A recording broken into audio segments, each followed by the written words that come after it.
नमस्कार, बहुत स्वागत है आप सभी का जी राजस्थान में और मैं हूं आपके साथ अंकुर श्रीवास्तव। स्पेशल रिपोर्ट्स में सबसे पहले बात करेंगे बिहार की गरमाई हुई सियासत की। पिछले 2 दशक से नीतीश कुमार बिहार की राजनीति के केंद्र में हैं। चाहे समर्थन किसी का भी हो, किसी की कमान उन्हें ही हाथ में दी जा रही है सरकार की। आज एक बार फिर से नीतीश कुमार बिहार की जनता को सरप्राइज देने के लिए तैयार है। हालात कुछ ऐसे हैं कि कोई कुछ खुलकर बोलने को तैयार नहीं है, लेकिन सूत्रों के हवाले से यह खबर है कि तैयारी दोनों तरफ हो रही है।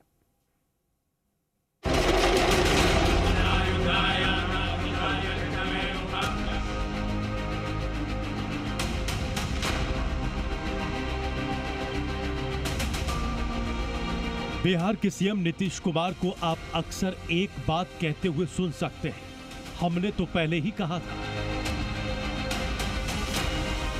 अब आज बिहार की सियासत में जो कुछ होने वाला है, उसके बाद भी नीतीश कुमार अपने इसी फेवरेट डायलॉग को दोहरा रहे। हमेशा की तरह आज भी नीतीश कुमार की पॉलिटिकल इंजीनियरिंग बिहार की पॉलिटिक्स के केंद्र में है। इस बार नीतीश की तथाकथित पॉलिटिकल इंजीनियरिंग के 3 किरदार हैं। एक तो खुद सुशासन कुमार, दूसरी लालू एंड फैमिली जिन्हें नुकसान होना है, और तीसरी शायद बीजेपी जिन्हें लाभान्वित होना है। शायद शब्द का प्रयोग इसलिए क्योंकि बिहार बीजेपी के नेताओं को यह नहीं मालूम कि दरअसल दिल्ली से लेकर पटना तक चल क्या रहा है। ना नीतीश जी ने इस्तीफा दिया है, ना किसी ने समर्थन वापस लिया है। तो पहले कोई बात होती है तभी तो कोई जानकारी होगी। अलग अलग तो सब दिख रहे हैं। अरे दिखने से राजनीति नहीं होता है। राजनीति का बड़ा स्पष्ट है कि आप क्या संदेश दे रहे हैं। भारतीय जनता पार्टी ये जानना चाहती है कि बिहार की स्थिति क्या है। আরে আমি কিছু জানি না, আমি নিজে সংগঠন জন্য কাজ করছি, সংগঠনের কাজ, সংগঠন ছাড়া আমাদের কোনো কথা নেই। बिहार बीजेपी के 2 नेताओं के बयान आपने सुन लिए। अब हम आपको वो खबर बताते हैं जो सूत्रों के हवाले से आ रही है। जानकारी के मुताबिक नीतीश कुमार आज जेडीयू अध्यक्ष होने के नाते पार्टी की बैठक करेंगे, फिर महागठबंधन को छोड़ते हुए राज्यपाल को अपना इस्तीफा देंगे और इसके साथ ही एनडीए सरकार बनाने के लिए दावा पेश करेंगे। बताया यह भी जा रहा है कि आज ही शाम 5 बजे शपथ ग्रहण समारोह भी हो जाएगा। लेकिन लालू खेमा इस बार चुपचाप नीतीश कुमार के फैसले को स्वीकार करने के मूड में नहीं। बैठक के दौरान सभी ने लालू यादव को फैसला लेने के लिए अधिकृत किया है। जानकारी यह है कि लालू यादव की पार्टी आरजेडी सरकार बचाने के लिए जो भी संभव होगा वो करेगी। जिस सरकार की बुनियाद में हमारे राष्ट्रीय अध्यक्ष और तेजस्वी जी और नीतीश कुमार जी का, उस सरकार के गिराने के बारे में कभी हम सोच सकते हैं क्या? विधायकों ने एकजुट स्वर में कहा कि आप माननीय राष्ट्रीय अध्यक्ष जी जो निर्णय लेना चाहते हैं ले लें। मनोज झा ने यह बयान जिस बैठक से निकलते हुए दिया, सूत्रों के मुताबिक उसी बैठक के दौरान उप मुख्यमंत्री तेजस्वी यादव ने पार्टी नेताओं से कहा है कि बिहार में खेला होना बाकी है। जो 2 दशक में नहीं हुआ वो उन्होंने कर दिखाया। तेजस्वी ने कहा कि कई चीजें नीतीश कुमार के नियंत्रण में नहीं है, लेकिन अब और भी लोग आरजेडी के साथ हैं। तेजस्वी ने कहा कि नीतीश कुमार के बयान पर कभी प्रतिक्रिया नहीं दी, वो आदरणीय थे और हैं।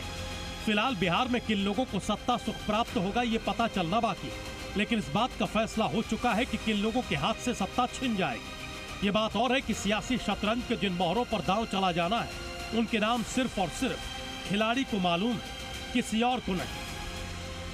प्रशांत झा के साथ रवि त्रिपाठी, जी मीडिया।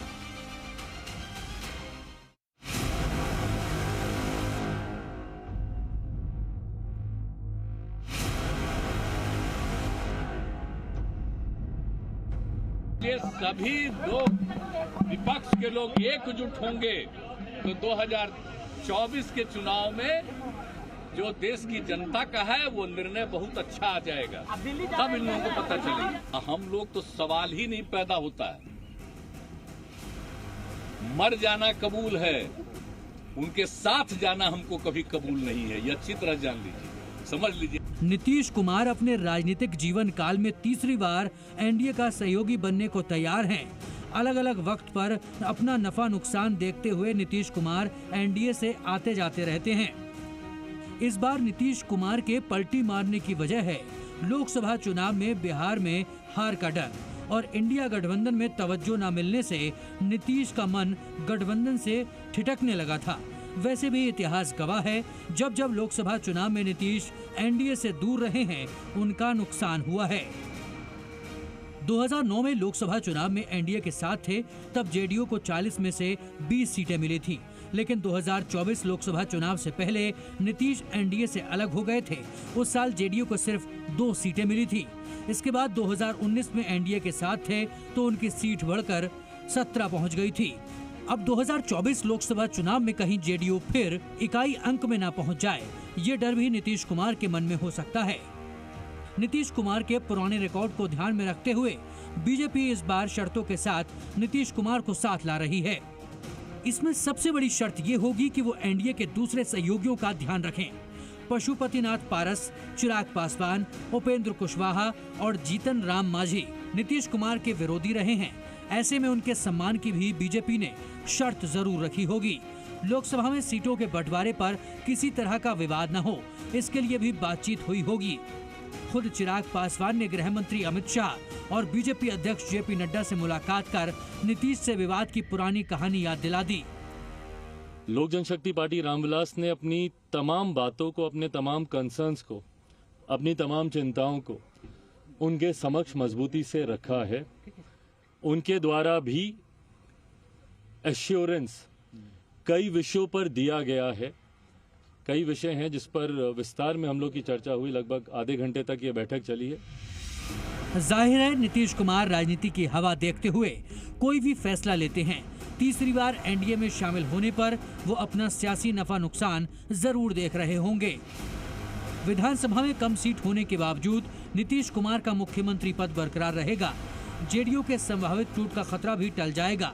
लोकसभा चुनाव के साथ साथ विधानसभा चुनाव में मोदी के चेहरे का फायदा मिलेगा। वक्त का पहिया बदलता है तो दुश्मन भी दोस्त नजर आते हैं और दोस्त भी दुश्मन जैसे लगते हैं। बिहार की राजनीति को समझना बड़े राजनीतिक पंडितों के लिए भी आसान नहीं है। बिहार में कब क्या हो जाए कोई नहीं जानता। बिहार की राजनीति में फिर से इतिहास लिखने वाला है, जिसका असर अगले कुछ महीनों में लोकसभा चुनाव पर पड़ना तय है। पटना से रवि त्रिपाठी और प्रशांत कुमार के साथ ब्यूरो रिपोर्ट, जी मीडिया। वही बात करें सर्दी की तो देखिए देश भर में कड़ाके की सर्दी पड़ रही है, लेकिन लोकसभा चुनाव के पहले बिहार की सियासत में प्रचंड गर्मी है। बिहार से लेकर दिल्ली तक सियासी माहौल गर्म हो चुका है और हमेशा की तरह इसके वजीर फिर से नीतीश कुमार हैं। बिहार की सियासत में इन्हें पलटू राम कहा जाता है और आज हम आपको बताते हैं पलटू राम नीतीश की अनंत कथा। देखिए इस रिपोर्ट में। मर जाना कबूल है, उनके साथ जाना हमको कभी कबूल नहीं है, ये अच्छी तरह जान लीजिए। उस व्यक्ति के साथ अब इस जिंदगी में कोई समझौता नहीं हो सकता। सांप जैसे केचुल छोड़ता रहता है, सांप है ना केचुल छोड़ता है, नीतीश हर 2 साल में केचुल छोड़ देता है। ये पलटू नीतीश कुमार जी के साथ अब कोई समझौता नहीं करेगा।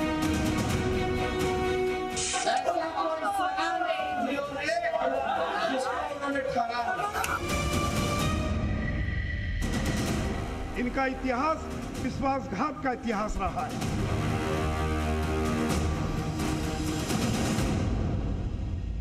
कभी इस पाले, कभी उस पाले, कभी इससे यारी, कभी उससे यारी, कभी दोस्त दुश्मन तो कभी दुश्मन दोस्त। कभी आंखें दिखाते हैं, कभी कस्में खाते हैं, दिल में कुछ और रखते हैं, जुबान से कुछ और बोलते हैं।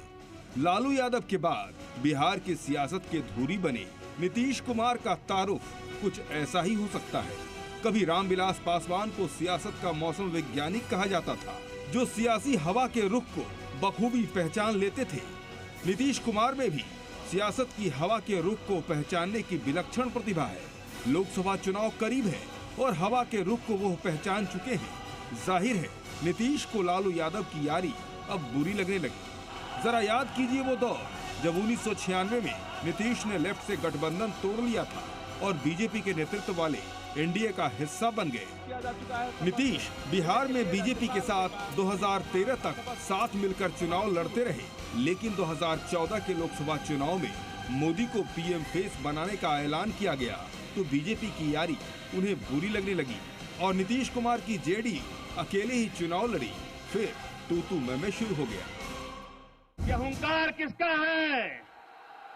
ये हुंकार हिंदुस्तान के करोड़ों करोड़ों गरीबों का हुंकार है जो बिहार से उठा है। जैसा रैली का नाम हुंकार, हुंकार का क्या मतलब होता है? डिक्शनरी उठाकर देख लीजिए। दंभ के साथ अगर ऊंचा स्वर लगाया जाए, दंभ, घमंड, अहंकार। लोग मुझे पूछते थे कि आपके मित्र ने बीजेपी को क्यों छोड़ दिया। मैंने कहा जो जेपी को छोड़ देता है वो बीजेपी को क्यों नहीं छोड़ देगा। यहां गठबंधन मिलाने के बजाय गठबंधन तोड़ने वाले लोग हमको कह रहे हैं पीठ में खंजर क्यों का। जब माहौल बना कांग्रेस के खिलाफ तो आपने तो सोचा अच्छा माहौल है, अब दूसरों को मिलाने की क्या जरूरत है, खुद ही गद्दी पर बैठ जाएंगे। इधर उधर देख रहे थे, चारों तरफ देख रहे थे। मैं प्रधानमंत्री के सामने देखूं, उनके सामने देखूं, मैं परेशान था कि भाई बात क्या है। फिर मुझे समझ में आया। मैंने मेरे मित्र को कहा, अरे भाई चिंता मत करो, कोई कैमरे वाला नहीं है, खा लो। हम और वो आमने सामने कभी नहीं बैठे। ये बनावटी है, वैसे ही हवा जैसे बनावटी है, कुदरत की हवा नहीं है, ब्लोअर से दी जाने वाली हवा है। उसी तरह से कहानी भी झूठी। 2014 के चुनाव में बेहतर नतीजे जेडीयू के पक्ष में नहीं आए तो नीतीश को जोर का झटका धीरे से लगा। अब 2015 के बिहार विधानसभा चुनाव में नीतीश ने आरजेडी और कांग्रेस के साथ हाथ मिला लिया, बिहार में बीजेपी का सफाया कर दिया। नीतीश कुमार ने आरजेडी और कांग्रेस के साथ मिलकर सरकार बनाया। नीतीश सीएम बने और तेजस्वी यादव ने डिप्टी सीएम की कुर्सी संभाली। साल 2017 महागठबंधन को नीतीश का ठेंगा, एनडीए से नीतीश कुमार की यारी। बिहार में आरजेडी के साथ 2 साल तक सरकार चलाने के बाद 2017 में नीतीश ने महागठबंधन से नाता तोड़ लिया। इसके बाद बीजेपी के साथ मिलकर सरकार बना ली। नीतीश सीएम बने और बीजेपी नेता सुशील मोदी डिप्टी सीएम। अब नीतीश लालू यादव के दुश्मन बन बैठे तो लालू और तेजस्वी नीतीश के। नतीजा फिर तू मैं। एक पलटी मार दिए, इनका नाम पलटू राम हमने रख दिया। नीतीश कुमार पलटू राम है। तो सांप जैसे केचुल छोड़ता रहता है, सांप है ना केचुल छोड़ता है। नीतीश हर 2 साल में केचुल छोड़ देता है, ये पलटू। सामंतियों के सामने अपने को बचाने के लिए घुटना जो है छोड़े का काम कर रहे हैं, पैर छोड़े का काम कर रहे हैं, उनके सामने गिरा रहे हैं और पूरी तरीके से समाज न्याय की लड़ाई को, आंदोलन को उन्होंने कमजोर करने का काम किया है। आरजेडी से नाता तोड़ने के बाद नीतीश लगातार लालू और तेजस्वी के निशाने पर रहे तो नीतीश कुमार और बीजेपी ने 2017 से लेकर 22 तक सरकार चलाया। इस दौरान 2020 का बिहार विधानसभा चुनाव भी नीतीश ने बीजेपी के साथ लड़ा, लेकिन चुनावी नतीजे में बीजेपी को फायदा और जेडीयू को नुकसान हुआ। जेडीयू तीसरे नंबर की पार्टी बन गई। जेडीयू 43 सीटें जीती तो बीजेपी के खाते में 74 सीटें आई। बावजूद इसके बीजेपी ने मुख्यमंत्री की कुर्सी नीतीश कुमार को सौंपी और अपने 2 डिप्टी सीएम बनाए। साल 2022 एनडीए को नीतीश का ठेंगा, महागठबंधन से नीतीश की यारी। इस बार जो है हम ही को हरवा के हमारा ही वोट लेके जीत गए, अब आजकल बोल रहे हैं। इस दल में तो कोई ऐसा व्यक्ति नहीं है मुख्यमंत्री सहित जो एक बार नहीं आधे दर्जन बार जिसने दल बदल किया हो।